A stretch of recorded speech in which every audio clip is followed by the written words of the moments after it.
বিৰোধী দলৰ অন্যতম শক্তিশালী সাংসদ কংগ্ৰেছৰ সাংসদ ৰকিবুল হুছেইন ডাঙৰীয়াই তেওঁলোকৰ এখন অফিচিয়েল দলীয় সভাত দলীয় প্ৰেছ কনফাৰেন্সত তেওঁ স্পষ্টভাৱে ইংগিত দিলে যে অসমত গো হত্যা বন্ধ হ'ব লাগে অৰ্থাৎ কংগ্ৰেছ দলৰ ভূপেন বৰা ডাঙৰীয়াৰ নেতৃত্বত ৰকিবুল হুছেইন ডাঙৰীয়াই ৰঙা নদীত যিখন প্ৰেছ মিট হৈছিলে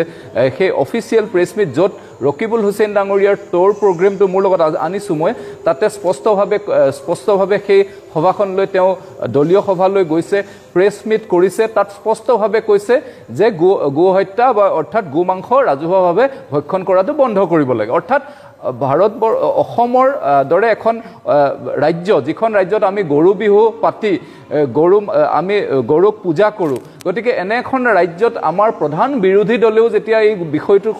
সমৰ্থন জনাইছে মুখ্যমন্ত্ৰী ডাঙৰীয়াৰ যিটো স্থিতি 2021 চনত যিখন আইন সেই আইনখনত যিহেতু সমৰ্থন জনাইছে আৰু গো হত্যা বা গো ভক্ষণ ৰাজহুৱাভাৱে কৰিব নালাগে এই কথাটো ইংগিত দিছে গতিকে নিশ্চিতভাৱে সামগ্ৰিক ৰাজ্যখনৰ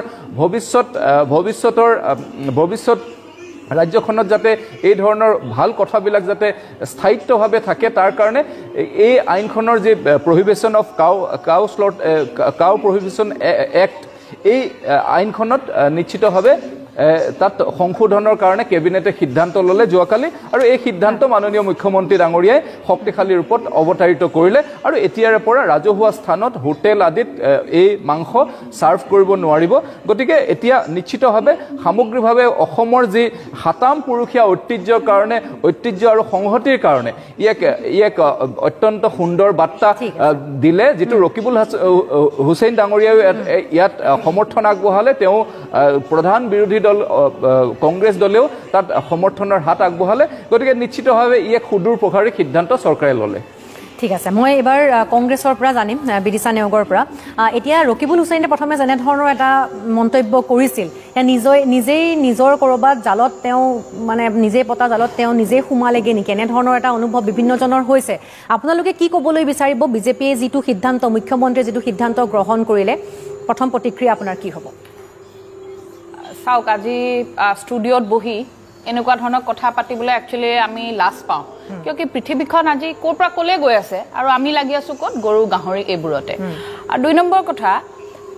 আমাৰ ভাৰতবৰ্ষৰ যিটো এটা ব্যতিক্ৰমী চৰিত্ৰ গোটেই পৃথিৱীৰ যিমানবোৰ দেশ আছে এক সমাজবাদ আৰু ধৰ্ম নিৰপেক্ষতাৰ যি চৰিত্ৰ বা ইয়াত যিবোৰ মানুহৰ মৌলিক অধিকাৰ খাদ্য বস্ত্ৰ বাসস্থান মানুহে নিজৰ কথা কোৱাৰ এটা মৌলিক অধিকাৰ আছে খোৱা বোৱা নিজৰ ধৰ্মীয় ৰীতি নীতি পালন কৰাৰ এক সৌহাৰ্দ্যমূলক পৰিৱেশ এটা অসম বা ভাৰতত আছে এতিয়া কথাটো হ'ল বিজেপিৰ যিটো চৰিত্ৰ হিন্দুত্ববাদীৰ চৰিত্ৰ ডেফিনেটলি সবৰ নিজৰ এটা কেৰেক্টাৰ থাকে প্ৰত্যেকটো দল মানুহৰ সেই ব্যতিক্ৰমী চৰিত্ৰটো সেই যে হিন্দুত্ববাদৰ চৰিত্ৰটো আচলতে আমাৰ নেতা ৰকিবুল হুছেইন ডাঙৰীয়াই আৰু আমাৰ নেতা ভূপেন বৰা ডাঙৰীয়া সেই কথাটোহে ক'বলৈ গৈছিলে যে যিসকল নেতাই যিটো পাৰ্টিয়ে অহৰহ হিন্দুত্ববাদৰ কথা কয় গো মাতাৰ আইনৰ কথা কয় আগৰ এখনো গো মাতাৰ আইন আছিলে সেইবোৰ একাষৰীয়া কৰি থৈ কেৱল মাত্ৰ এবছৰীয়া উপনিৰ্বাচন এটা জিকিবৰ কাৰণে সামগ্ৰীত যিদৰে তেওঁলোকে গো মাংসৰ এটা সামাজিকভাৱে তেওঁলোকে যিদৰে আৰম্ভ কৰিলে গো মাতা ভক্ষণ গৰুৰ মাংস কাটি তেওঁলোকে ইলেকশ্যনৰ কাৰণে মানুহবিলাকক খোৱালে সেই প্ৰশ্নটো আজি যদি আপুনি ৰঙা নদীৰ প্ৰেছ মিটখন উলিয়াই চাই আপুনি সেই প্ৰশ্নটো দেখা পাব আৰু মুখ্যমন্ত্ৰী মহোদয় প্ৰকাৰত্নেৰে মানি ল'লে আৰু আজিলৈকে সেই প্ৰশ্নটোৰ উত্তৰ দিব নোৱাৰিলে যে সামগ্ৰীত আচলতে সমজুৱাভাৱে গো মাংস কটা হৈছিল বিজেপিৰ তৰফৰ পৰা সেইটো তেওঁ না কৰিব নোৱাৰিলে ইন্টাৰেষ্টিং কথা বাৰু ঠিকেই আছে তেওঁলোকৰ মানে কথাত হাত মিলাই যদি আমি এটা লেভেলত গৈ পেলাই মই কোৱা নাই দেই কথাটো মই যদি কওঁ এটা লেভেলত গৈ পেলাই হাত মিলাই আমি ভাবোঁ যে আমাৰ নেতা ৰকিবুল হুছেইন ডাঙৰীয়া আমাৰ সভাপতি মহোদয় ভূপেন বৰা ডাঙৰীয়াৰ কথা মতে তেওঁলোকে গো হত্যা বন্ধ কৰি দিব লাগে ইন্টাৰেষ্টিং কথা এখন শক্তিশালী বিজেপি চৰকাৰ থকাৰ পিছত শক্তিশালী মুখ্যমন্ত্ৰী ডক্টৰ হিমন্ত বিশ্ব শৰ্মা থকাৰ পিছতো আমাৰ নেতাসকলৰ মতে তেওঁলোকে কাম কৰিবলৈ লৈছে যদি সেই কামবোৰ তেওঁলোকে এতিয়া কৰিবলৈ লৈছে তেতিয়াহ'লে আমাৰ নেতাসকলে আমাৰ নেতা ভূপেন বৰা ডাঙৰীয়াই আমাৰ নেতা গৌৰৱ গগৈ ডাঙৰীয়াই আমাৰ নেতা ৰকিবুল হুছেইন ডাঙৰীয়াই যিবোৰ জনজাতিকৰণৰ কথা কয় মূল্য বৃদ্ধিৰ কথা কয় নিবনুৱা সমস্যাৰ কথা কয় বানপানী সমস্যাৰ কথা কয় হিন্দু মুছলিমৰ নামত যিবোৰ বিভেদকামী তেওঁলোকে যি এক ষড়যন্ত্ৰমূলক এক নাটক সৃষ্টি কৰি গোটেই অসমৰ পৰিস্থিতিটো বেয়া কৰি আছে সেইবোৰ বন্ধ কৰাৰ কথা কয় সেই কথাবোৰত মন নিদিয়ে কিয় কেৱল মাত্ৰ এই যে ঝাৰখণ্ডত হাৰিলে, ঝাৰখণ্ডত হৰাৰ যিটো তেওঁৰ এক দুখ বেদনা, মৰ্ম বেদনা বা এই যে সংবাদ মাধ্যমে এই বাতৰিবিলাক প্ৰচাৰ কৰি আছে, সেই বস্তুবোৰ নাইকিয়া কৰিবৰ কাৰণে এই আইনখন আনিলে। কিন্তু আটাইতকৈ ডাঙৰ কথা, আগৰো এখন গো আইন আছিলে, সেই আইনখন কি কৰিলে? আজি আপুনি দুদিনমান আগতে মই আপোনাক দেখুৱাব পাৰোঁ, প্ৰাগ নিউজত এটা ডাঙৰকৈ নিউজ ওলালে। লখিমপুৰৰ এজন বিজেপি নেতা, যুৱ বিজেপি নেতাৰ ঘৰত গৰু ভৰাই থোৱা, গৰু ভৰ্তি ট্ৰাক তেওঁলোকে কেনেকৈ ৰাখে, গৰু ম'হৰ কেনেকৈ চিণ্ডিকেট কৰে, এই বস্তুবিলাক তেওঁলোকে কিয় আজিলৈকে পৰ্যালোচনা কৰিব নোৱাৰিলে? কিয় গৰু চিণ্ডিকেটৰ লগত যিবিলাক মানুহ জড়িত তেওঁলোকক শাস্তি দিব নোৱাৰিলে? নে এয়া এক তেওঁলোকৰ এয়া চক্ৰান্ত যে গৰু চিণ্ডিকেটটো আকৌ নতুনকৈ তেওঁলোকে যাতে নিজাববীয়াকৈ কৰিব পাৰে, সেইবোৰৰ কাৰণে তেওঁলোকে গৰু চিণ্ডিকেটক তেওঁলোকৰ যিটো পকেটত টকা আহে সেইবোৰৰ কাৰণে তেওঁলোকে এইটো নতুন আইন ওলাইছে। আৰু এটা কথা, গণতান্ত্ৰিক দেশ এখনত কেবিনেটে ডিচিশ্যন লয়, বিধায়ক আনে। আমাৰ ইয়াতো এনেকুৱা লাগিছে আমাৰ ইয়াত ৰজাই শাসন কৰি আছে, মন গ'ল তেওঁলোকৰ খুচিমতে তেওঁলোকৰ যেতিয়া প্ৰতিকূল পৰিৱেশ হ'ব কৈ দিব এখন আইন নালাগে, সেইখন আইন লাগিব, কালি কৈ দিব এখন আইন লাগিব, পৰহি কৈ দিব গো কটা বন্ধ কৰি দিয়ক, অলৰেডি এখন আইন আছিলে যে ইমান মিটাৰ দূৰত্ব গৰু কটা বন্ধ কৰিব লাগে। সেই আইনখন কি হ'ল মোক সেইটো কথা কওক। যদি নতুনকৈ আইনখন আনিব লাগে তেতিয়াহ'লে বিজেপিৰ মুখপাত্ৰই উত্তৰ দিব লাগিব আগৰ আইনখন তেওঁলোকে কি কৰিলে। ঠিক আছে, বৰাৰ ওচৰলৈ আহিবলৈ বিচাৰিম। এতিয়া কথা হৈছে, মই আৰম্ভণিতে যিটো কথা উল্লেখ কৰিছিলোঁ যে চামগুৰিত যেনেধৰণে এইবাৰ বিজেপিয়ে বিজয় সাব্যস্ত কৰিবলৈ সক্ষম হ'ল, তাৰপাছত বিভিন্নজনে বিভিন্ন ধৰণৰ মন্তব্য কৰিছিল যে এইবাৰ সংখ্যালঘুৰ ক'ৰবাত প্ৰেমত পৰিছে নেকি বিজেপি, তেওঁলোকৰ হিন্দুত্ববাদী যিটো মানে এটা আচৰণ আছিল, ইমেজ আছিল, সেইটো অলপ বেলেগ কৰিছে নেকি, বা তেওঁলোকে নীতি সলাইছে নেকি। গতিকে সেই অস্তিত্ব ৰক্ষা কৰিবৰ কাৰণে বিজেপিয়ে এনেধৰণৰ এটা সিদ্ধান্ত ল'লে নেকি? আপুনি কি ভাবে এই কালিৰ যিটো কেবিনেটৰ সিদ্ধান্ত? কাৰণ ইয়াৰ পূৰ্বে আমিও আচলতে আলোচনাৰ বিষয় হিচাপে লোৱা নাছিলোঁ, কিন্তু কেবিনেটত যিটো এটা সিদ্ধান্ত হৈছে, গতিকে এটা গুৰুত্বপূৰ্ণ সিদ্ধান্ত, তাৰ পাছত আপোনালোকৰ কেনেধৰণৰ প্ৰতিক্ৰিয়া হৈছে? পোনপ্ৰথমে আমি অসমৰ মাননীয় মুখ্যমন্ত্ৰীগৰাকীৰ এই সিদ্ধান্তক সবল আৰু শক্তিশালী সিদ্ধান্ত বুলি ভাবিছোঁ, আৰু এই কথাটোক আমি পৰম আন্তৰিকতাৰে স্বাগতম জনাইছোঁ, তেওঁ কৃতজ্ঞতা আৰু ধন্যবাদ জ্ঞাপন কৰিছোঁ। আজি দুপৰীয়া এটি ভিডিঅ'ৰ মাধ্যমেৰে মই কৈছোঁ, যিদিনাই ইয়াৰ পিছত মই মাননীয় মুখ্যমন্ত্ৰী মহোদয়ক লগ পাম, মোৰ ডিঙিত থকা বৰ আন্তৰিকতাৰে লৈ থকা পিন্ধি থকা গামোচাখন তেওঁক মই উপহাৰ হিচাপে প্ৰদান কৰিম, তেওঁৰ এই সবল শক্তিশালী সিদ্ধান্তৰ কাৰণে। এতিয়া কথাটো হ'ল, আপুনি যিটো প্ৰশ্ন কৰিলে যে চামগুৰি উপনিৰ্বাচনৰ যিটো বিষয় লৈ পেলাই প্ৰসংগটো আহিছে, আৰু যদি মই নাজানো ৰাজনৈতিক মুখপাত্ৰগৰাকী আছে ভাৰতীয় জনতা পাৰ্টীৰ, তেওঁৰ সেই সিদ্ধান্তটো দিব, কিন্তু মই এইটোহে ক'ব খুজিছোঁ, যদি প্ৰকৃতাৰ্থত কোনোবা মাইনৰিটিৰ বা সংখ্যালঘুৰ প্ৰেমত পৰিছে, সংখ্যালঘুৰ যদি ভোট বিচাৰিব লাগে, তেতিয়াহ'লে বাকী যিসকলে এই প্ৰসংগটো আনিছে যে ধৰ্মৰ দৃষ্টি ৰাখি পেলাই এই সিদ্ধান্ত গ্ৰহণ কৰা হৈছে, হিন্দু মুছলমান কৰিবলৈ এই বিষয়টো অনা হৈছে, তেতিয়াহ'লেতো মই কওঁ মুখ্যমন্ত্ৰী মহোদয়ে ডাঙৰ ব্লাণ্ডাৰ কৰিছে। যদি মাইনৰিটিৰ প্ৰেমতেই পৰিব লগা আছিল, তেতিয়াহ'লে তেওঁ গো মাংসটো নিষিদ্ধ নকৰিলেহেঁতেন, ৰাজহুৱাকৈ মুকলিহে কৰিব লাগিছিল, কাৰণ সেইটো ডাইৰেক্টলি তেওঁলোকৰ লগত ৰিলেটেড বুলি তেওঁলোকে ভাবিছে।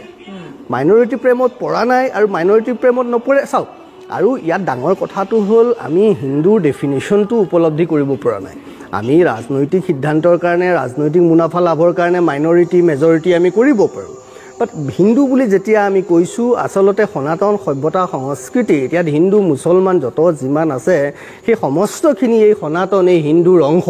কাৰণ বাকী যিয়ে নকওক, পৃথিৱীত জন্ম হোৱাৰ লগে লগে আপুনি হিন্দু হ'বলৈ কোনো ধৰণৰ আপোনাৰ প্ৰক্ৰিয়াৰ মাজেৰে আহিবলগীয়া নহয়। নাস্তিক এজনো সনাতন দৰ্শনৰ ভিতৰৰ অংশ, কিন্তু ইছলাম হ'বলৈ তাৰ এটা পদ্ধতি আছে, সেইবোৰ জানে আপোনালোকে। খ্ৰীষ্টিয়ান হ'বলৈও তাৰ এটা বিধিগত পদ্ধতি আছে, তেতিয়াহে আপুনি ইছলাম বা খ্ৰীষ্টিয়ান হ'ব পাৰিব। সেইকাৰণে হিন্দু যিকোনো মানুহ এজনো হ'ব পাৰে। সেইকাৰণে বিভিন্ন সময়ত কোৱা হয় যে সকলো বাই ডিজাইন, বাই ডিফল্ট হিন্দু, যিসকলে ভাৰতবৰ্ষত জন্মগ্ৰহণ কৰিছে, ভাৰতীয় চিন্তা গ্ৰহণ কৰিছে। আটাইতকৈ গুৰুত্বপূৰ্ণ কথাটো হ'ল যে মহাপুৰুষ শ্ৰীমন্ত শংকৰদেৱক আজি হয়তো অসমত বিজেপি, এজিপি, কংগ্ৰেছ, AIDF যোনেই নহওক, যিকোনোৱে নহওক, তেওঁলোকে কোনেও হয়তো মহাপুৰুষ শ্ৰীমন্ত শংকৰদেৱক নস্যাৎ নকৰিব। আৰু যিসকলে আজি এই গো হত্যাক বা বন্ধ কৰা বিষয়টোৰ এগেইনষ্টে কথা ক'ব খুজিছে, মই স্পষ্টকৈ এই কথাটোৱে ক'ম, তেওঁলোকে ক'ৰবাত শংকৰ গুৰুজনাকে অপমানিত কৰিছে, তিৰস্কাৰ কৰিছে, অৱজ্ঞা কৰিছে। এইটো মই নকওঁ যে তেওঁলোকে জানি বুজি কৰিছে, হয়তো তেওঁলোকে ক'ৰবাত সেই ধৰণে অধ্যয়ন কৰা নাই, হয়তো তেওঁলোকে সেই ধৰণে ভবা নাই, হয়তো তেওঁলোকে সেই ধৰণে অসম আৰু অসমীয়া জাতীয় জীৱনৰ লগত তেওঁলোক একাকাৰ হ'ব পৰা নাই। কাৰণ মহাপুৰুষ শংকৰ গুৰুজনাই কীৰ্তন ঘোষা অজামিল উপাখ্যানত 182 সংখ্যক পদত খুব স্পষ্টকৈ লিখি থৈ গৈছে গৰু তিৰি মাৰে সুবৰ্ণক হৰে মিত্ৰৰ দুহ আচৰে গৰু তিৰি মানে গৰু আৰু তিৰি মানে মহিলা মাৰে সুবৰ্ণ সোণ যিসকলে চুৰ কৰে মিত্ৰ ভাৱত থাকি শত্ৰুতা যিসকলে কৰে সংসাৰত যত আনু অসংখ্যাত আছে মহাপাপী গণ বুলি কৈছে তাৰ আগত আৰু কিবা তাৰ মানে মই এক ছেকেণ্ড মই কথাটো কৈ ল'ব খুজিছোঁ যে মহাপুৰুষ শংকৰ গুৰুজনাই যিটো কথা লিখি গৈছে যাক আমি সকলোৱে মানুহ বুজো সেইটো মহাপাপ গো হত্যাটো গো হত্যা কৰি ভক্ষণ কৰাটো আৰু সাংঘাতিক মহাপাপ এই সিদ্ধান্তই অসমীয়া জাতিটোক অসমখনক মহাপাপৰ পৰা ৰক্ষা কৰিছে উদ্ধাৰ কৰিছে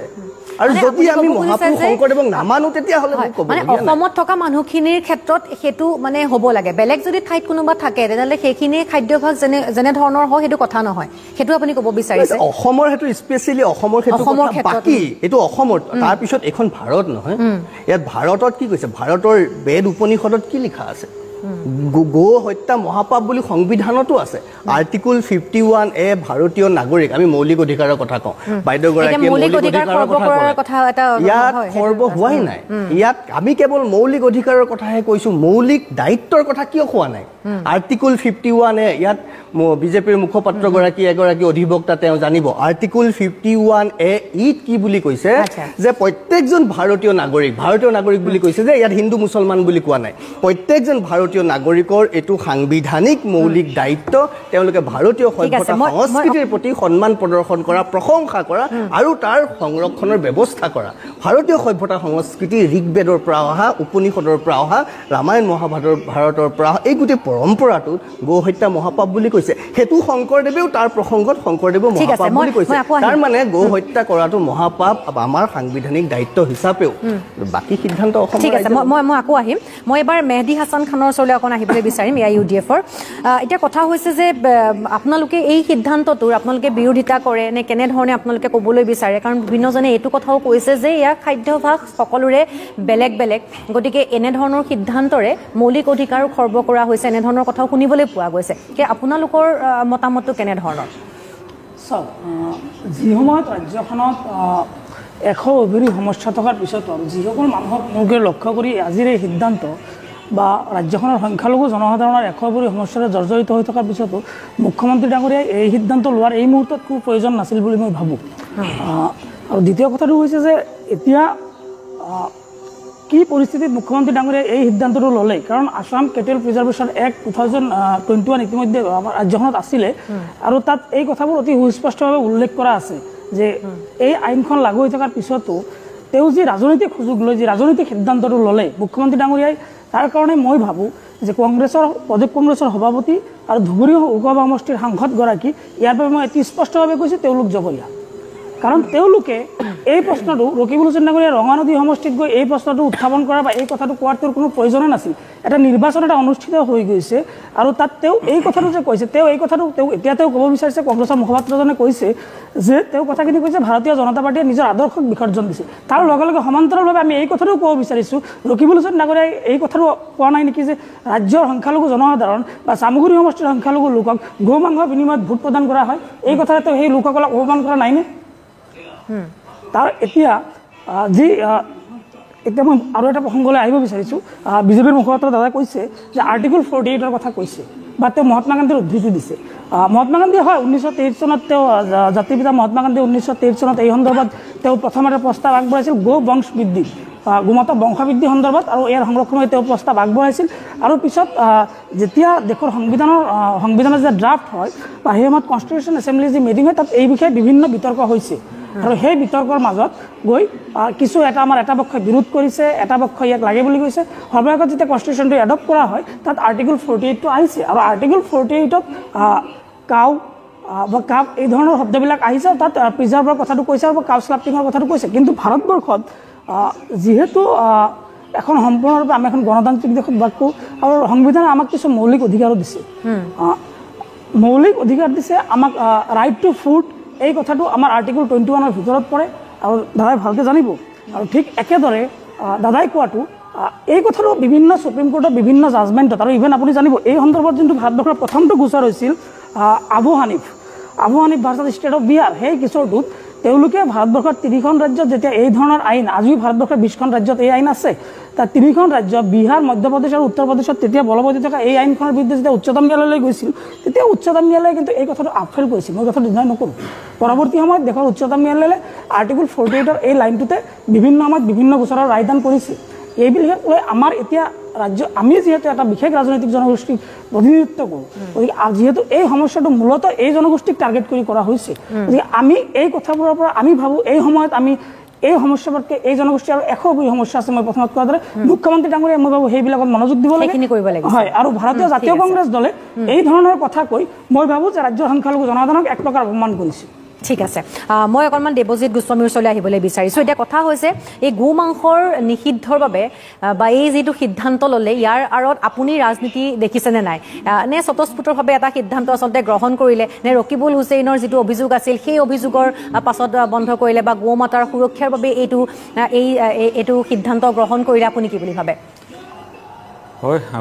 গৰু যেতিয়া আমি কথা পাতোঁ, আমি হিন্দু সভ্য সংস্কৃতিত সকলোৱে কৈছে যে আমি গৰুক পৰম শ্ৰদ্ধা কৰোঁ। ময়ো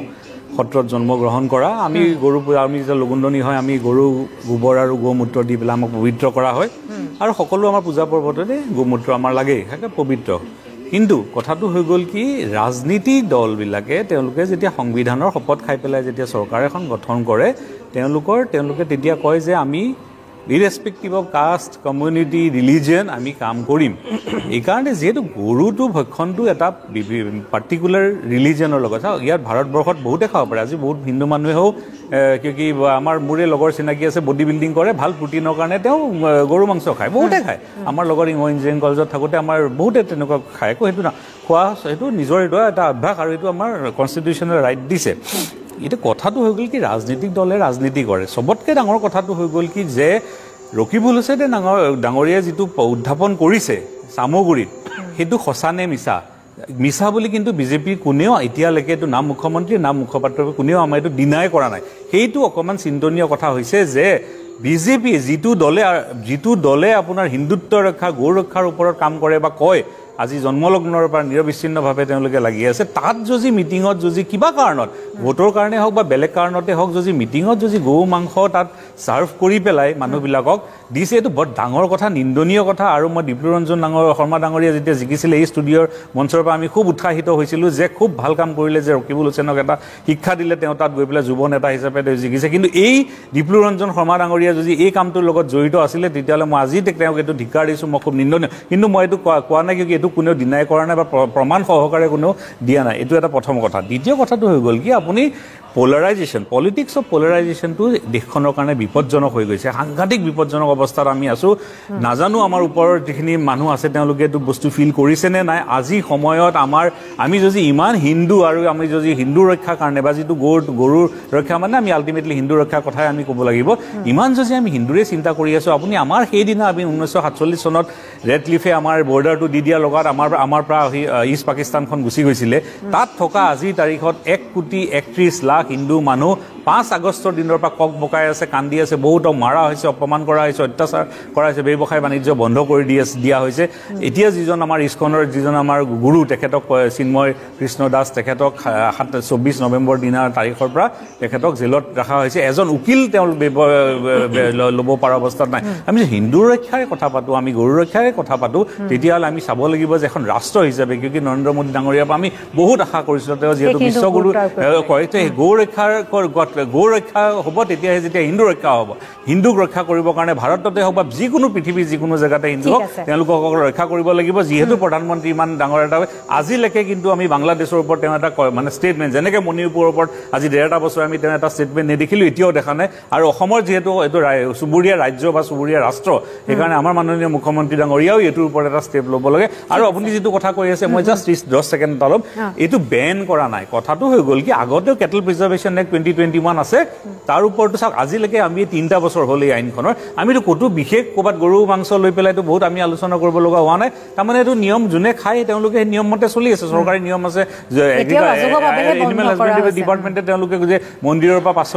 500 মিটাৰ দূৰত হ'ব লাগিব, স্কুলৰ পৰা দূৰত হ'ব লাগিব, ধৰ্মীয় অনুষ্ঠানৰ পৰা, সেইখিনি মানি আছে। এতিয়া খালি তাত কি কৰিছে, যিহেতু এটা ইছ্যু এটা আহিলে, ইছ্যুটো অলপ ডাইভাৰ্ট কৰিব কৰিবৰ কাৰণে বা আৰু পলিটিক্সৰ পলাৰাইজেশ্যন কৰিবৰ কাৰণে কথাটো কি হৈ গ'ল, তাত এটা এড কৰিলে কি পাব্লিক প্লেচত আৰু হোটেল ৰেষ্টুৰেণ্টত। আমি তেনেকৈ অসমত দেই, আমি সৰুৰ পৰা মই যে শান্তিপুৰ ডাঙৰ দীঘল হোৱা, আমাৰ ওচৰতে মছজিদ গলি আছিলে, আমি ক'তো তেনেকৈ পাব্লিক প্লেচত বা মুছলমানৰ বিয়াতো আমি গৈছোঁ, ক'তো ক'ত গৰু মাংস ছাৰ্ভ কৰাটো বা তেনেকুৱা আমি হোটেলো আজিলৈকে দেখা নাই য'ত এনেকুৱা ধৰণৰ হয়। সেইকাৰণে মই ভাবোঁ এইটো বৰ এটা বিচাৰ্য বিষয় নহয়। ঠিক আছে, মই এটা বিৰতিৰ যিটো সময় হৈছে এটা বিৰতি ল'ম। বিৰতিৰ পাছত মই ৰাজু ফুকনৰ ওচৰলৈ যাম আৰু লগতে ৱালিফুল ৰহমানো আমাৰ লগত সংযুক্ত হৈ আছে, ৱালিফুল ৰহমানৰ ওচৰলৈ যাম। এটা বিৰতিৰ সময় হৈছে। জ্বলি গৈছে নহয়, কোনো কথা নাই। আপোনাৰ 10 টকাৰ বিম্বাৰ এতিয়া ছুপাৰ বেগ। ই জ্বলা তেল চিকটি আঁতৰাই ছুপাৰ ফাষ্ট। পুনৰ উভতি আহিছোঁ আজিৰ আমাৰ অনুষ্ঠানৰ মাজলৈ। মই এবাৰ ৱালিফুল ৰহমানৰ কাষলৈ যাম। তেওঁ হৈছে সভাপতি উজনি অসম মুছলিম কল্যাণ পৰিষদ। এতিয়া যেতিয়া এই সিদ্ধান্তটো কালিৰ দিনটোত গ্ৰহণ কৰা হৈছিল বা এই সিদ্ধান্তৰ বিষয়ে ৰাজহুৱা কৰা হৈছিল, তাৰ পাছতেই মুছলিম কল্যাণ পৰিষদে এটা সিদ্ধান্ত লৈছিল যে যদি গো মাংস নিষিদ্ধকৰণৰ এটা সিদ্ধান্ত লোৱা হৈছে, তেনেহ'লে উজনি অসমত গাহৰিও নিষিদ্ধ কৰা হ'ব, এনেধৰণৰ এটা সিদ্ধান্ত তেওঁলোকে গ্ৰহণ কৰিছিল। কিন্তু আজি দেখিবলৈ পোৱা গৈছে বিভিন্নজনে বিভিন্ন মতামত দিছে যে গাহৰি মাংসৰ লগত গো মাংসৰ তুলনা নহয়, কাৰণ উজনি অসমত বহু জনজাতীয় লোক থাকে, তেওঁলোকে সেয়া যিটো তেওঁলোকৰ খাদ্যাভাসত পৰে সেয়া তেওঁলোকে বন্ধ কৰিব নোৱাৰে বা এনেধৰণৰ বিভিন্ন ধৰণৰ মতামত শুনিবলৈ পোৱা গৈছে আজিৰ দিনটোত। গতিকে আপুনি ৱালিফুল ৰহমান ডাঙৰীয়া, আপুনি কি মন্তব্য কৰিবলৈ বিচাৰিব? কালিৰ দিনটোত তেনেধৰণৰ এটা মতামত আপোনালোকৰ দলৰ ফালৰ পৰা বা সংগঠনৰ ফালৰ পৰা আপোনালোকে কৈছিল, গতিকে আজি আপোনালোকে সেইটো স্থিতিতে আছে নে কি ক'বলৈ বিচাৰিব? হয়, নমস্কাৰ। প্ৰথমতে মই মুখ্যমন্ত্ৰী ডাঙৰীয়াক অসমৰ সৰ্বকালৰ সৰ্বশ্ৰেষ্ঠ মুখ্যমন্ত্ৰী হিচাপে আশা কৰোঁ, এইটো প্ৰথম কথা।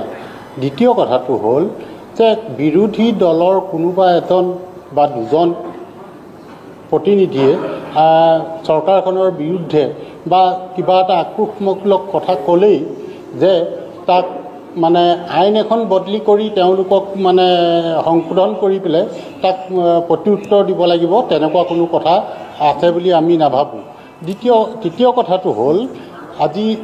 দিনটোৰ ভিতৰত আপুনি মোক প্ৰশ্ন কৰিছে যে দিনটোৰ ভিতৰত কিমানখিনি আৰু এই বিষয়টো লৈ আগবাঢ়িলে। ইতিমধ্যে উজনি অসমৰ প্ৰায় এটা কথা চৰ্চিত বিষয় হিচাপে পৰিগণিত হৈছে, যিহেতু কোনোবা এটা জাতি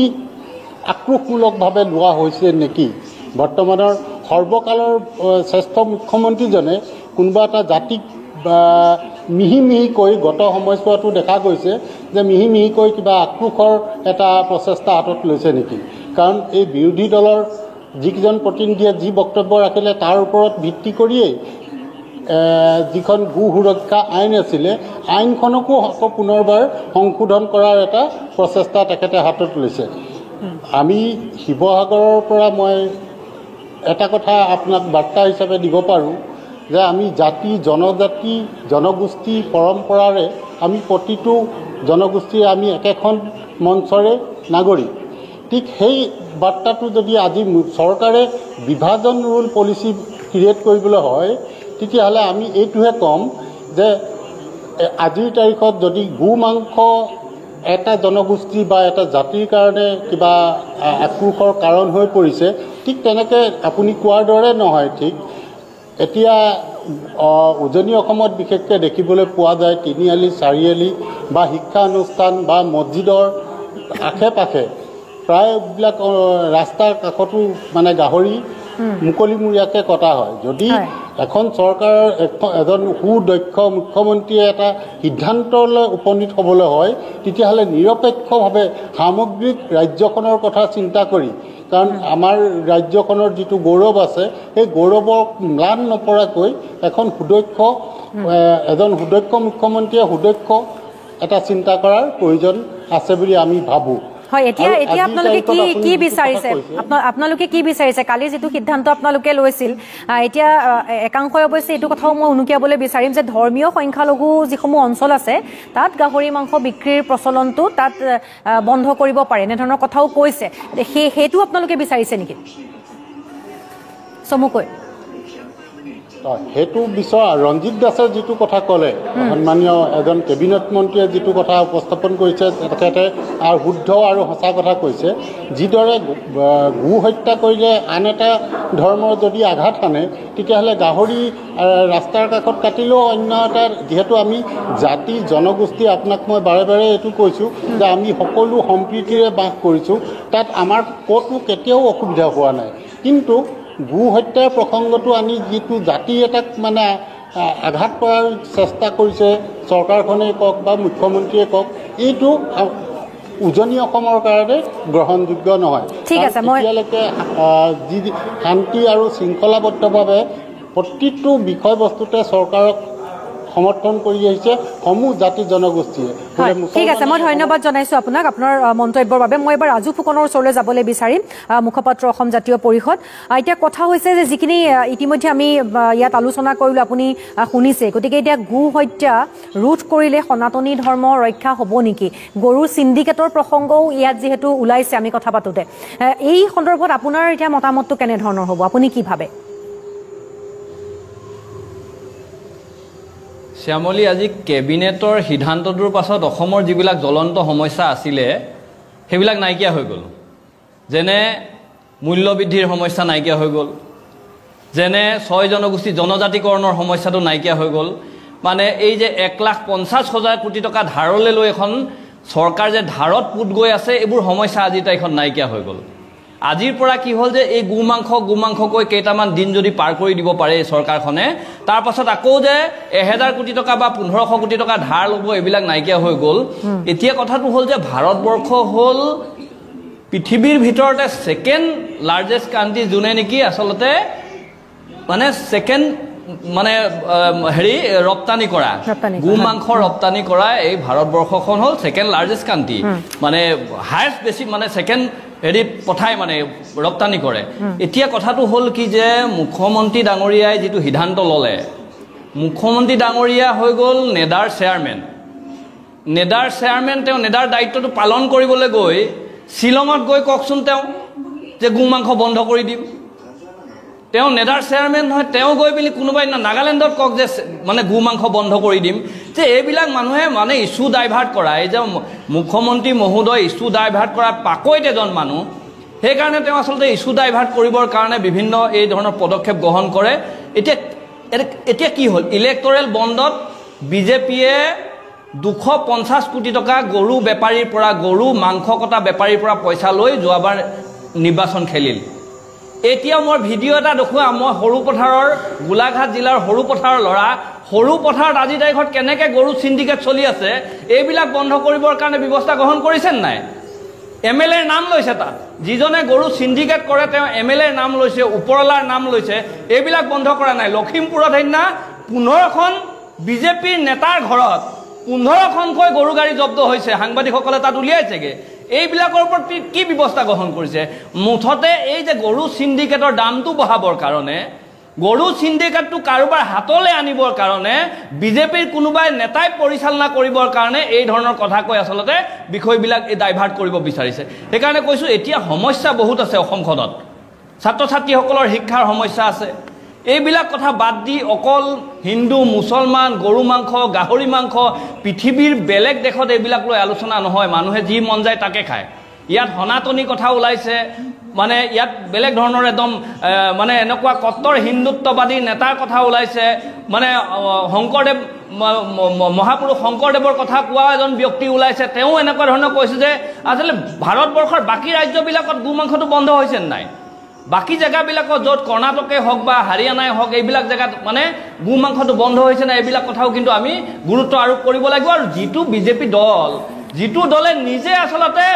গৰু কটা পাৰ্টিৰ পৰা 250 কোটি টকা চান্দা লৈ পিনি এবাৰ ইলেকশ্যন খেলিল তাৰ পাছত আকৌ তেওঁলোকে কি কৈ থাকে যে গৰু মাংস কটা বন্ধ কৰিব লাগে এইবিলাক কথাই একচুয়ালি গোটেই পৰিৱেশটো বিনষ্ট কৰিছে উঠি অহা প্ৰজন্মই এটা সমাজখনত সম্প্ৰীতিৰে বসবাস কৰা হিন্দু মুছলমান ইছাই জৈন খ্ৰীষ্টান সকলো একেলগে মিলি বসবাস কৰা এই অসমখনত ভাৰতবৰ্ষখনক কি কৰিব বিচাৰিছে বিভেদৰ ৰাজনীতি আনিবৰ কাৰণে ঠিক আছে ৰাজু ফুকন মই আপোনাৰ মন্তব্যটো লৈছো মই প্ৰতিক্ৰিয়াসমূহ ল'ম আপুনিও শুনিব প্ৰতিক্ৰিয়াসমূহ মই ল'ম মই সত্যৰঞ্জন ডাঙৰীয়াৰ ওচৰলৈ আহিব বিচাৰিম আপোনাৰ কথা এটা তেওঁ কাটিছে যেহেতু আপুনি কি মন্তব্য কৰিবলৈ বিচাৰিব আচ্ছা, মোৰ ক'বলগীয়া তেওঁলোকক একো নাই, কাৰণ তেওঁলোকে যদি নিজেই মহাপুৰুষ শংকৰ গুৰুজনাৰ কথা নস্যাৎ কৰিব পাৰে বা নস্যাৎ কৰিব যদি খোজে, তেওঁলোক বুলিয়েই নহয়, সততে আকৌ তেওঁলোকে অসমৰ জাতীয়তাবাদৰ কথা কয়, অসমৰ জাতীয় চৰিত্ৰ জাতীয় স্বাভিমানৰ কথা কয়। তাৰপিছত শংকৰ গুৰুজনাই যিটো কথা কৈছে, ইয়াত কিবা খাদ্য বস্তুৰ কথা অহাই নাই। এই কথাটো সামগ্ৰিকভাৱে অসমৰ জনজীৱনৰ কথা, অসমৰ জাতীয় সত্তাৰ কথা, জাতীয় স্বাভিমানৰ কথা। কাৰণ প্ৰথম বিহুতে গৰু বিহু বুলি পাতি আমি কি, এইটো অসমীয়া জাতীয় চৰিত্ৰৰ কথা। এতিয়া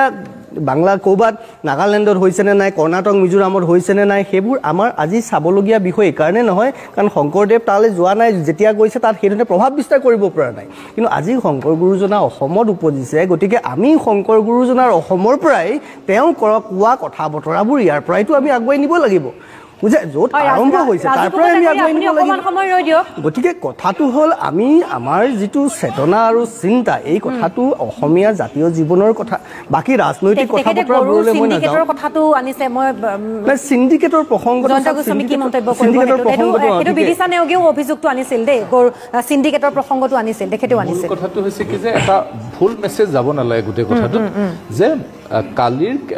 ৰাজ্যিক কেবিনেটৰ সিদ্ধান্তটো হৈছে এইটো যে ৰাজহুৱা স্থানত গো মাংস ভক্ষণ কৰাৰ যিটো ব্যৱস্থা, সেই ব্যৱস্থাটো বন্ধ কৰিছে। অৰ্থাৎ আপুনি এটা কথা চাব যে দ্য কেটেল প্ৰহিবিশ্যন এক্ট 2021 তাত প্ৰহিবিশ্যন অফ স্লটিং অফ কেটেলছ, এই ছেকশ্যন 4ৰ লগত ছাবচিকুৱেণ্ট ছেকশ্যন 5, 6, 7 ইয়াৰ লগত এটা এড অন কৰা হৈছে। এড অন কৰা হৈছে কি যে হোটেল বা অন্য জেগাত ছাৰ্ভ কৰিব নোৱাৰিব। গতিকে এই কথাটো এটা নতুন আইনো নহয়, সেই এটা নতুন ছেকশ্যন তাতে এড অন কৰিবৰ কাৰণে এখন অৰ্ডিনেঞ্চ, এটা কেবিনেট সিদ্ধান্ত লৈছে, এখন অৰ্ডিনেঞ্চ আহিছে, আৰু পৰৱৰ্তী সময়ত এখন বিধানসভাত এখন আলোচনা হ'ব, আৰু বিধানসভাত আলোচনা হ'ব, আৰু সকলো বিধায়কে তাত মত প্ৰকাশ কৰিবলৈ তাতে সুবিধা পাব। দ্বিতীয় কথা হৈছে কি যে যিটো ৰকিবুল হুছেইন ডাঙৰীয়াই যিহেতুকে কংগ্ৰেছৰ এখন নীতিগত বৈঠকত, অৰ্থাৎ তেওঁলোকৰ দলীয় বৈঠকত দলীয় মন্তব্য কৰিছে যে এই ধৰণৰ মানে ৰাজহুৱা স্থানত ছাৰ হ'ব নালাগে, গোমাংস ছাৰ হ'ব নালাগে, এই কথাটো তেওঁ কৈছে। শুনকচোন ৰ'ব, মই কৈ আছো। এতিয়া কথাটো হৈছে কি যে যিহেতুকে কৈছে, গতিকে কংগ্ৰেছ দলেও যিহেতুকে এই বিষয়টোৰ সমৰ্থন জনাইছে, আৰু এই কথাটো আজিৰ কথা নহয়, 1951তো প্ৰিজাৰ্ভেশ্যন অফ কেটেল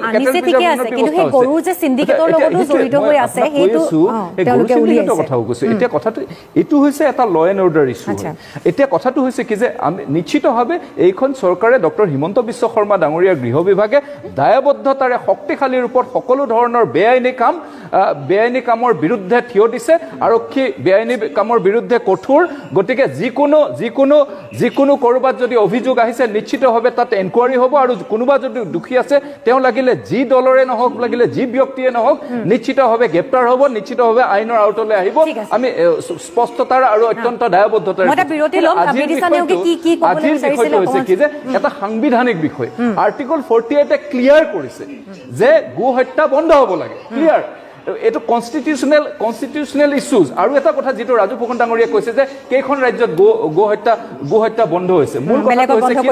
নিশ্চিতভাৱে আপুনি ভাৰতবৰ্ষৰ 18খন ৰাজ্যত গো হত্যাৰ ওপৰত আইন ব্যৱস্থা আছে যে তাক কি ধৰণে কেটেগৰাইজ কৰা হয়। অসমতো বেন, চাওক, টোটেল বেণ্ডিং হোৱা নাই, কিন্তু এটা স্পেচিফাইড কৰা হৈছে যাতে অন্যান্য লোকৰ যাতে ধৰ্মীয় অনুভূতিত কোনো ধৰণৰ আঘাত নাহানে। যিটো আৰ্টিকল 51 যিটো ক্লিয়াৰ কৰিছে যে সকলোৱে আন ধৰ্মৰ ওপৰত সৰ্বধৰ্ম সমভাৱ, এই যিটো কথা হৈছে, এই কথাটোৰ কাৰণে সাংবিধানিক এটা ব্যৱস্থা এটা প্ৰয়োজিত কৰা হৈছে। আৰু এটা কথা মই আপোনাক কৈ যাওঁ যে ভাৰতীয় জনতা পাৰ্টীয়ে জাষ্টিছ ফৰ অল আৰু এপিজমেণ্ট ফৰ নল এই কথাটো বিশ্বাস কৰে যে সকলোৰে কাৰণে ন্যায় আৰু কাৰো কাৰণে বিশেষ কাকো এপিজমেণ্ট কৰাৰ ব্যৱস্থা ভাৰতীয় জনতা পাৰ্টীৰ লগত নাই। গতিকে ভাৰতীয় জনতা পাৰ্টীয়ে নিশ্চিতভাৱে এক শক্তিশালী পদক্ষেপ ডক্টৰ হিমন্ত বিশ্ব শৰ্মা ডাঙৰীয়াই লৈছে, এটা কাৰণে যে গোটেই কথাৰ সাংবিধানিক ব্যৱস্থাটো যাতে সুচাৰুৰূপে থাকে। সংবিধান প্ৰদত্তভাৱে আমাৰ গৰু বিহু যেনেকৈ অসমীয়াসকলে যি ধৰণে গৰু সন্মান প্ৰদৰ্শন কৰে, তাক যাতে সেইটো যাতে অনাদি অনন্ত অনন্তকালৰ কাৰণে ঠিক হৈ থাকে যাতে আমাৰ ইয়াত যাতে কাৰো মাজত ক্লেশ নাহে তাৰ ব্যৱস্থা কৰা হৈছে ঠিক আছে মই আকৌ ৰাজু ফুকনৰ ওচৰলৈ যাম আপোনাক যিকেইটা প্ৰত্যুত্তৰ দিলে আপুনি সন্তুষ্ট হয়নে নহয় লগতে বিদিশা নেওগৰ ওচৰলৈ মই আহিম এটা বিৰতিৰ সময় হৈছে মই বিৰতি লৈ লৈছো সোনকালে উভতি আহি আছো ডাইভাৰ্ট কৰিবৰ বাবে আচলতে এনে ধৰণৰ এটা সিদ্ধান্ত লোৱা হৈছে বুলি ৰাজু ফুকনে উল্লেখ কৰিছে এতিয়া আপুনি কি মন্তব্য কৰিবলৈ বিচাৰিব আপুনি কিবা এটা ক'ব খুজিছিলে মই এইটোৱে ক'ব খুজিছিলোঁ মানে এইটো ধৰক এই যে কৈছে ধৰ্মীয় প্ৰসংগ ধৰ্মীয় অনুভূতি ধৰ্মীয় চিন্তা কেন্দ্ৰ কৰি কৰা হৈছে কিন্তু আমি ইয়াত বহি থকা বা আজি যিসকলে আছে অন্ততঃ তেওঁলোকতকৈ মই এইটো কথা ক'ব পাৰোঁ যে এইটো ধৰ্মীয় বিষয় নহয় কাৰণ গৌ ভক্ষণটো ইছলামৰ কোৰাণ প্ৰদত্ত সিদ্ধান্ত নহয় কাৰণ ইছলাম হৈছে আৰবৰ পৰা তাত সেইটো উপলব্ধ নাছিল মই কোৰাণ অধ্যয়ন কৰিছোঁ কোৰাণৰ ওপৰত গ্ৰন্থ লিখিছোঁ কাৰণে মই এই কথাটো ক'ব পাৰোঁ গতিকে কোৰাণত গৌ হত্যা কথাই নাই আৰু বিভিন্নজন মৌলানা মুফতিৰ লগত আমি কথা পাতিছোঁ এইটো কোৰাণৰ লিখাই নাই কুৰবানীৰ নামত কুৰবানী এটা ত্যাগ কুৰবানী নামে গৌ হত্যা নহয় এইটো একদম ক্লিয়াৰ কথা আছে এইটো মৌলানা মুফতিসকলে ক্লিয়াৰলি ক'ব গতিকে এইটো এটা নেৰেটিভ ছেট কৰা হৈছে যে এইটো মুছলমানৰ এগেইনষ্টে কৰা হৈছে কিবা কৰা হৈছে তাতকৈ মই এই বিশেষকৈ জাতীয়তাবাদী চিন্তাৰ বা অসমৰ কথা যিসকলে চিন্তা কৰে অসমৰ জাতীয় স্বাভিমান মান মৰ্যাদাৰ কথা যিসকলে চিন্তা কৰে তেওঁলোকে শংকৰদেৱৰ সেই এটা বিষয়তে এটা বাক্যতেই এইটো পইণ্টত থাকিব লাগে যে এইটো অসমৰ কথা অসমীয়াৰ কথা প্ৰত্যেকজনে মুছলমানজনে অসমীয়া নহয় নেকি তেওঁতো অসমীয়া বুলি কয় নিজকে তেওঁ যদি শংকৰ গুৰুজনাক মান্যতা প্ৰদান কৰে তেতিয়াহ'লে তেওঁ কিদৰে শংকৰ গুৰুজনাৰ সিদ্ধান্ত বিৰোধ কৰিব পাৰে মই তাত আচৰিত হৈছোঁ বাকী ধৰ্মীয় কথাই নহয় এটা প্ৰক্ৰিয়া নেৰেটিভ এটা ছেট কৰি লোৱা হৈছে যে ভিক্টিমাইজ সজাবলৈ সেই এটা নেৰেটিভ ছেট কৰি লোৱা হৈছে আৰু এই সিদ্ধান্তটো আজিৰ নহয় আজি ইমান বছৰৰ পৰা প্ৰক্ৰিয়া চলিছে 2020 চনত মই সত্যৰঞ্জন বৰাই নিজে সচলত 3 দিন অনশন কৰিছিলোঁ বিষয়টো তেতিয়া ইছ্যু ডাইভাৰ্ট কৰিবলৈ কৰা হৈছিল নেকি তেতিয়াৰ পৰাই আমাৰ তাৰ আগৰ পৰাই বিভিন্নজনে বিভিন্ন সময়ত এই কামবোৰ কৰি আহিছে আৰু 500 বছৰ আগতে শংকৰদেৱে প্ৰক্ৰিয়া আৰম্ভ কৰি গৈছে আজি 500 বছৰ পিছত আজি এই ধৰণৰ সিদ্ধান্তবোৰ হৈছে অসমক ভাল পোৱাসকলে মই কম শংকৰদেৱক মান্যতা প্ৰদান কৰাসকলে এই বিষয়বোৰ গ্ৰহণ কৰিব লাগে এইবোৰ বিষয়ত বিৰোধ কৰিব নালাগে কাৰণ গৰু মাংসটো লৈ ডাঙৰ কথা নহয় গৰু জীৱটো লৈ ইয়াত আলোচনা কৰাটো অনুচিত হৈছে যে এই যিটো প্ৰকৃত যিটো চৰিত্ৰ অসমীয়াৰ যিটো চৰিত্ৰ আমাৰ ঘৰত মোৰ গাঁৱত আমি গাঁৱৰ মানুহ আমাৰ ঘৰত যেতিয়া গৰু মৰিছে মোৰ ঘৰতে গাঁৱতে গৰু গোহালিত মৰাৰ কাৰণে খুৰাই 3 দিন পঘা এডাল ডিঙিত বান্ধি পেলাই বেকে ঘূৰি ফুৰিছিল আমাৰ চকুৰ আগত দেখিছোঁ যে ঘৰত গোহালিত মৰা গৰুটোৰ কাৰণে গৰাকীয়ে কি ধৰণৰ কষ্ট পাব লগা হয় কি পৰম্পৰা আমাৰ ইমান শক্তিশালী অসমীয়া পৰম্পৰা এটা আপুনি কাৰোবাৰ কাৰণে নষ্ট কৰি দিব তাকো যিটো তেওঁলোকৰ ধৰ্মীয় বিষয়েই নহয় আননেচেচাৰিলি ধৰ্মীয় পইণ্ট এটা আনি আচলতে আমি ক'ৰবাত অধ্যয়ন কৰাৰ সকলোৱে কৈছে যে ৰাজনীতি কৰিব খোজে তোমালোকে নকৰিলেই হ'ল না বাদ দি দিয়া কোনোবাই গৰু মাংসৰ কথা নক'বা তেওঁলোকে যদি ইছ্যু ডাইভাৰ্ট কৰিব খোজে তোমালোকে কিয় ফুৱেলিং কৰিছা তোমালোকে বাদ দিয়া আমি নকওঁ বুলি আমি নাযাওঁ বুলি কোৱা আমি সময় যিহেতু বেছি নাই মই ৰাজু ফুকনৰ ওচৰলৈ আহিবলৈ বিচাৰিম আৰু বহুকেইজন আছে ক'বলৈ ৰাজু ফুকনে কি ক'ব বিচাৰিব কথা কিন্তু আপুনি শুনিলেই কি ক'ব বিচাৰিব নহয় এইটোতো মানে কিছুমান প্ৰবক্তাক পঠাই দিয়ে মই কৈছোঁ নহয় যে প্ৰবক্তাক পঠাই এই বিষয়টোৰ ওপৰত কেনেকৈ ধৰণে মই সমস্যাবিলাকৰ কথা কওক নাই এইটো গৰু মাংস কথাটো আজি বহু মুছলমান মানুহে লিখিছে যে কুৰবানীত গৰু মাংস দিব লাগে বুলি ক'তো নীতিগতভাৱে লিখা নাই সেই কথাটো তেওঁলোকেও বিভিন্ন ধৰণৰ ছ'চিয়েল মিডিয়াত আজিৰ তাৰিখত তেওঁলোকে উপস্থাপন কৰিছে বা তেওঁলোকে জনাই দিছে কিন্তু কথাটো হ'ল কি যে যিটো বিজেপি দলে 250 কোটি টকা আজি সিন্ডিকেট চলি আছে মই ভিডিঅ' যদি দিব লাগে আজি এতিয়া মই ভিডিঅ' এটা দি দিম যে সৰুপথাৰ সমষ্টিত গোলাঘাট জিলাৰ সৰুপথাৰ সমষ্টিত কেনেকৈ গৰুৰ সিন্ডিকেট চলি আছে আজি ওলাই আছে এইবিলাক বন্ধ কৰিব লাগে সিন্ডিকেটৰ লগত জড়িত কোন আছে বিজেপি নেতা আছে বিজেপিৰ টুপি পিন্ধি বিজেপিৰ এই মাৰফলাখন লোৱা মানুহে আজি তাৰিখত গৰু সিন্ডিকেট কৰি আছে যে এই যে কাৰবাৰটো কৰি গু মাংস বন্ধ হ'ব লাগে বুলি কৈ আচলতে সিন্ডিকেটৰ ব্যৱস্থাটো কোনোবা বিজেপি নেতাৰ ওপৰত অৰ্পণ কৰিব বিচাৰিছে নেকি এইবিলাক বিষয় আহিব মানে বিবেচনা কৰিব লাগে আৰু মহাশয় এটা কথা ঠিক যে প্ৰতিটো বিষয়ত আপুনি মহাপুৰুষজনক মাজলৈ টানি নানিব যে মানে মহাপুৰুষজনক এই যে বিষয়বিলাকলৈ আপোনালোকে টানি অনাৰ প্ৰক্ৰিয়াটোৱে কি কৰিছে মহাপুৰুষজনক অপমানিত কৰা বুজাইছে সেইকাৰণে অজামিল উপাখ্যানৰ 182 সংখ্যক পদটো পঢ়ি চাব মই টানি অনা নাই কৰিব পাৰিছে শংকৰ গুৰুজনাই যিটো কথা কৈ গৈছে সেই কথাটোহে কৈছে এটাৰ বিষয় আপোনালোকে ৰাজনীতি কৰিছে কৰক আমাৰ ক'ব লগা নাই কিন্তু আমি ভাল পাইছোঁ যে মহাপুৰুষ শংকৰ গুৰুজনাই আপুনি মহাপুৰুষজনক টানি নানিব মহাপুৰুষজনক বহুত শ্ৰদ্ধাশীল শ্ৰদ্ধা কৰা ব্যক্তি আপোনাৰ লিখিয়া গেৰুৱা বসন পিন্ধিবলৈ মহাপুৰুষজনে আপোনাক শিকাইছিল নেকি সনাতন হিন্দু ধৰ্ম দৰ্শনৰ যিটো সিদ্ধান্ত মই জানো আপোনালোকৰ সমস্যাটো গেৰুৱা বসনযোৰত লৈ হৈছে আপোনালোকৰ এই সমস্যাটো তেতিয়াই হৈছে যে ইমান আপুনি ক'ৰবাত ফৰ্মখন ফিল আপ কৰোঁতে আপুনি নিজকে হিন্দু বুলি লিখে কিন্তু ৰাজনৈতিক ক্ষমতা লালসত আপুনি ক'ব নোৱাৰে একো কথা নাই কিন্তু কথাটো হ'ল মহাপুৰুষ শংকৰ গুৰুজনাৰ যিটো সিদ্ধান্ত অসমৰ কাৰণে আপুনি কাপোৰযোৰক বাদ দি আপুনি বিষয়টোলৈ আহক কীৰ্তন ঘোষাখনৰ অজামিল উপাখ্যান পঢ়ক সেইটো ব্যাখ্যা কৰক কাপোৰযোৰ আমি পিছত আলোচনা কৰিম এতিয়া ইছ্যু কোনে ডাইভাৰ্ট কৰিছে ডাঙৰীয়া ইছ্যু ডাইভাৰ্ট কোনে কৰিছে এনেধৰণৰ কিছু কথা কৈছে এতিয়া ইছ্যু ডাইভাৰ্ট কোনে কৰিছে বসবাস কৰে হিন্দু মুছলমান আহোম চুতীয়া কোচ কলিতা সকলো একেলগে থাকি বসবাস কৰিবৰ কাৰণে এখন শংকৰদেৱে সমাজ আমি সকলো একেলগে আছোঁ সেই শংকৰদেৱে সিদ্ধান্ত দিছে নহয় গো হত্যা মহাপাপ বুলি আপুনি সেইটো প্ৰসংগত কওক যে এইটো মিছা কৈছোঁ মই শংকৰ গুৰুজনাই কোৱা নাই মই মিছা কৈছোঁ সেইটো কওক আপুনি বাকী কথাবোৰ থাকক দিয়ক মোৰ কাপোৰক লৈ আমি আৰু এদিন কথা পাতিম আপোনাৰ লগত বিভাগৰ দায়িত্বত আছে গৰুৰ সিন্ডিকেট চলি আছে যোনে চলাই এই প্ৰসংগ উত্তৰ বিজেপিৰ ৰাজনৈতিক মুখপাত্ৰগৰাকী আছে তেওঁ আপোনাক দিব সিন্ডিকেটৰ প্ৰসংগত ঠিক আছে মই এই কথাবিলাক আপোনালোকে আচলতে এই যিটো চলি আছে আজিৰ তাৰিখত 250 কোটি টকা আজিৰ তাৰিখত গৰু মানে কটা পাৰ্টিৰ পৰা ল'লে ইলেকশ্যন খেলিবলৈ এই বিষয়বিলাকক লৈ আপুনি কেতিয়াবা প্ৰতিবাদ কৰিছিলে নে দিল্লীত গৈ এই 250 কোটি টকা যে বিজেপিয়ে ইলেক্টৰেল বণ্ড লৈ আপুনি বোধহয় দেখা নাই সেইবোৰ আমি পাতিম বাৰু এইটো সেই মঞ্চ নহয় আপুনি বোধহয় জনা নাই আপুনি বোধহয় দেখা নাই গতিকে সংবাদ মাধ্যমৰ যোগেৰে আপোনাক আজি অসমৰ ৰাইজে চাই আছে আৰু এই কথাটোৱে যে মই কি কৰিছোঁ মই কি নকৰিছোঁ এবাৰ আপুনি জানি ল'লে মই ভাল পালোহেঁতেন আৰু অসমৰ ৰাইজেও ভাল পালেহেঁতেন কাৰণ জনাসকলে জানে মূল্যবৃদ্ধি নিয়ন্ত্ৰণ কৰিব নোৱাৰা চৰকাৰখনে 6 জনগোষ্ঠীক জনজাতিকৰণ কৰিব নোৱাৰা চৰকাৰখনে আচলতে এনেকুৱা ধৰণৰ পদক্ষেপ গ্ৰহণ কৰিছে সেইকাৰণে কৈছোঁ যে এইবিলাক বিষয় অসমৰ ৰাইজে ল'ব লাগে আৰু গুৰুত্ব সহকাৰে লৈ যে এই বিষয়বিলাকত আমাৰ বসবাস কৰা হিন্দু মুছলমান খ্ৰীষ্টান জৈন আহোম চুতীয়া কোচ কলিতা বড়ো মিচিং তিৱা কাৰ্বি সকলো যাতে আমি ঠিক আছে ৰাজু ফুকন মই অকণমান আপোনাক ৰাখিছোঁ বিডি ছাৰ মই মন্তব্যটো ল'বলৈ বিচাৰিম আপুনি এটা কথা ক'বলৈ বিচাৰিছিলে সিন্ডিকেটৰ প্ৰসংগটো ওলাই থাকোঁতে এতিয়া কথাটো হ'ল আমি যিবিলাক কথা পাতি আছো এই কথাটো আমি গো মাংস বুলি কৈ আছো ৰকিবুল হুছেইন ডাঙৰীয়া সামগ্ৰীত যিটো কথা পাতিছিলে আজিৰ যিটো বিষয় সেই বিষয়টো হৈছে গো মাংস নহয় গো হত্যা ৰকিবুল হুছেইন ডাঙৰীয়া এইটো কথা কৈছিলে যে সামগ্ৰীত গো হত্যা কৰি যিটো দলে হিন্দুত্ববাদী চৰিত্ৰ মানে নিজকে দেখুৱাই যে আমি খুব হিন্দুত্ববাদী চৰিত্ৰৰ দল আৰু আমি গো মাতাক পূজা কৰোঁ কিন্তু গো মাতাকটো আমিও পূজা কৰোঁ আমি অসমীয়া মানুহ আমি বিহুত ধুনীয়াকৈ গৰু ধুৱাই মেলি বা আমি বিভিন্ন কামত গৰুৰ মূত্ৰৰ পৰা আৰম্ভ কৰি গৰুক আমি মানে মাতা বুলি কওঁ আই বুলি কওঁ কিন্তু কথাটো হ'ল যিটো দলে নিজকে হিন্দুত্ববাদী বুলি নিজকে জাহিৰ কৰি ফুৰে অনবৰতে সেই দলটোৱে সামগ্ৰীত গো মাংস কাটি একমাত্ৰ নিৰ্বাচনটোৰ কাৰণে উপনিৰ্বাচনটোৰ কাৰণে গো হত্যা কৰি পেলাই ৰাইজক খোৱালে সেই কথাটোৰ উত্তৰ এতিয়ালৈকে বিজেপিৰ প্ৰতিনিধিয়ে ইয়াত দিব পৰা নাই এয়া গো মাংসৰ বিষয় নহয় এইটো গো হত্যাৰ বিষয় এতিয়া 2 নম্বৰ কথাটো হ'ল আজি মিডিয়াত বহি আমি কথা পাতি আছো এইবোৰ কিন্তু আপোনাক মই আজিও কওঁ ৰাইজ এইবিলাকক লৈ পেলাই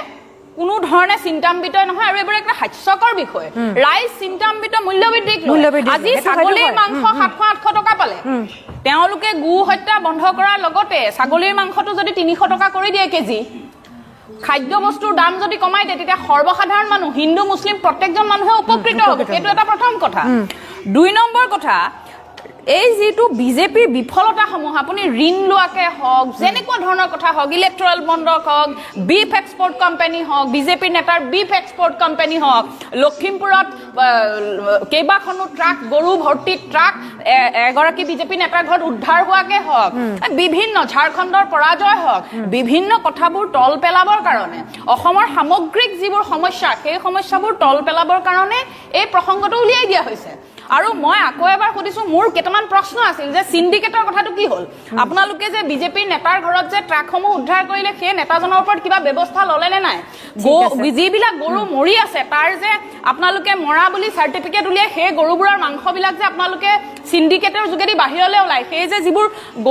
গৰু মৰিছে বুলি আপোনালোকে দেখুৱাই সেইবিলাকৰ সিন্ডিকেট বিলাকৰ চাৰ্জশিট বিলাক আপোনালোকে দিছে নে নাই আটাইতকৈ ডাঙৰ লাষ্ট মই আপোনাক এটা কথা কওঁ এই যেতিয়া সামগ্ৰীত যেতিয়া আপোনাৰ এই কাণ্ডটো হল নহয় তেতিয়া যিসকল আমাৰ সঁচাকৈ হিন্দুত্ববাদী মানুহ বা হিন্দু মানুহ এই ৰকিবুল হুছেইন দা আৰু ভূপেন বৰা ছাৰৰ যিখন প্ৰেছ মিট ওলালে তাৰপিছত সেই সংগঠনবোৰ জাঙুৰ খাই উঠিল লগে লগে এই কথাবিলাক যেতিয়া গোটেই ভাৰতবৰ্ষৰ আপোনাৰ RSS গম পালে বা বিভিন্ন হিন্দুত্ববাদী সংগঠনবোৰে গম পালে যেতিয়া তেওঁলোক জাঙুৰ খাই উঠিল সেই বিষয়টো তল পেলাবৰ কাৰণে মুখ্যমন্ত্ৰী ডাঙৰীয়া এটা এই বিষয়টো উলিয়াই দিলে গতিকে এই কথাবিলাক আছে বিজেপি ডেফিনেটলি RSS আৰু বিশ্ব হিন্দু পৰিষদ তেওঁলোকৰ ওপৰত কেনেকে ক্ষুণ্ণ হৈছে সেই খবৰ আপুনি মোক সুধক মই আপোনাক দি দিম আজি বিজেপিৰ শাসনৰ কালত শ্ৰীৰামপুৰ গেটৰ পৰা যিবোৰ গৰুৰ সিন্ডিকেট 2.5 লাখৰ পৰা 3 লাখ টকাত যে গৰুৰ যে ট্ৰাকবোৰ পাৰ হয় সেই সিন্ডিকেটবোৰ যে কৰি আছে সেইবোৰ কিয় বিজেপিয়ে নকয় ঠিক আছে মই আহিম মোৰ বিৰতিৰ সময় হৈছে এটা বিৰতি লৈছো তাৰ পাছত মই শেষ অংশলৈ আহিম এটা বিৰতিৰ সময় হৈছে দেৱজিৎ গোস্বামীৰ ওচৰলৈ আহিবলৈ বিচাৰিম এতিয়া হিন্দু বহু লোকেও এই গোমাংসৰ ৰপ্তানিৰ লগত জড়িত হৈ আছে এই প্ৰসংগটো আহিছে যিহেতু বহুতো লোক জড়িত হৈ আছে এই ব্যৱসায়ৰ লগত গতিকে দুখীয়া শ্ৰেণীৰ যিসকল লোক আছে তেওঁলোক ক্ষতি হ'ব ব্যৱসায়িকভাৱে ৰাজনৈতিক আৰু ব্যৱসায়িক দুটা ভাগ যিহেতু আছে তো সেই ক্ষেত্ৰতো কিন্তু বহুতো লোক ব্যৱসায়িকভাৱে তেওঁলোকৰ লোকচানৰ সন্মুখীন হ'ব আপুনি সেই বস্তুটো আপোনাৰ দৃষ্টিভংগীৰে চাইছেনে হয় এই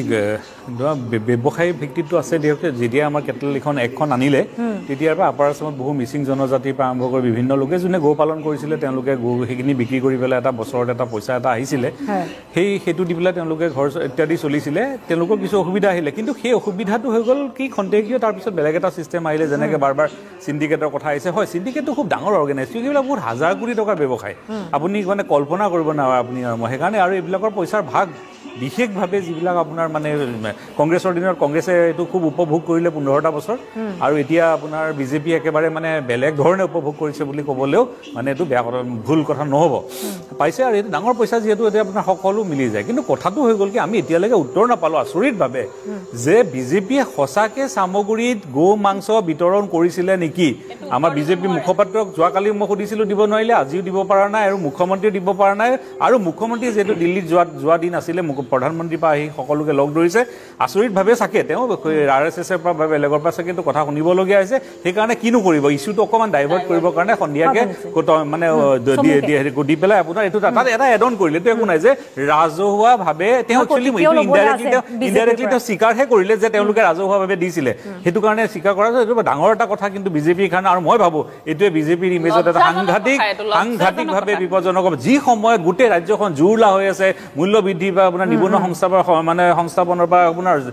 বিপদজনক আমি পৰিস্থিতিত আছে ভাৰতবৰ্ষ বিপদজনক পৰিস্থিতিত আছে আপুনি চাওক আজি চাইনা পাকিস্তান আপোনাৰ আমাৰ বাংলাদেশ আমাৰ নেপাল ভূটান ম্যানমাৰ সকলো লগতে আমাৰ ৰিলেশ্যন বেয়া হৈ গ'ল যিজনক আমি বিশ্বগুৰু বুলি ভাবি পেলাই আমি আসনত বহাইছিলোঁ তেওঁ 83 আজি মই এটা ৰিপৰ্ট চাইছিলোঁ 83 টাইমছ তেওঁ ফৰেইন ভিজিট কৰিছে 83 টাইমছ 9 বাৰ আমেৰিকা গৈছে 72খন দেশ পৃথিৱী 193 ভিতৰত 72খন দেশ কৰিছে এজন তেওঁ বন্ধু ৰাষ্ট্ৰ নাপালে যিজন ৰাষ্ট্ৰই তেওঁৰ লগত আজি তাৰিখত থিয় হৈ পেলাই কৈছে হয় বাংলাদেশত হোৱা হিন্দুখিনিক যিটো অত্যাচাৰ হৈছে এইটো বেয়া হৈছে এইটো বন্ধ হ'ব লাগে আজি ইজৰাইলে যদি এটা ক'ৰবাত ইজৰাইলি মৰে তেওঁলোকে যদি মোছাদে নি পেলাই তাই ষ্ট্ৰাইক কৰিব পাৰে আমি কিয় নোৱাৰোঁ যদি ইন্দিৰা গান্ধীয়ে বাংলাদেশক দুভাগ কৰি পেলাব পাৰে তেতিয়াহ'লে মোদীয়ে কিয় নোৱাৰে আমি বিচাৰোঁ যে হিন্দু প্ৰটেকশ্যনৰ কাৰণে আজি বাংলাদেশক দৰকাৰ হ'লে দুভাগ কৰক এই গৰু ইত্যাদি লাগি থাকিলে আমাৰ সময় পাব ঠিক আছে মই মেহদী হাছান খান আপুনি এই শেষত কি ক'বলৈ বিচাৰিব নহয় এতিয়া হয় মই মোৰ কথাখিনি কৈছোঁ মই প্ৰথমত তেতিয়া মোৰ কথাখিনি বক্তব্যখিনি ক্লিয়াৰ নহ'ল যিহেতু আছাম কেটেল প্ৰিজাৰ্ভেশ্যন এক্ট আইনখনৰ বিষয়ে কথা হৈ আছে আৰু এই আইনখনত অতি ক্লিয়াৰলি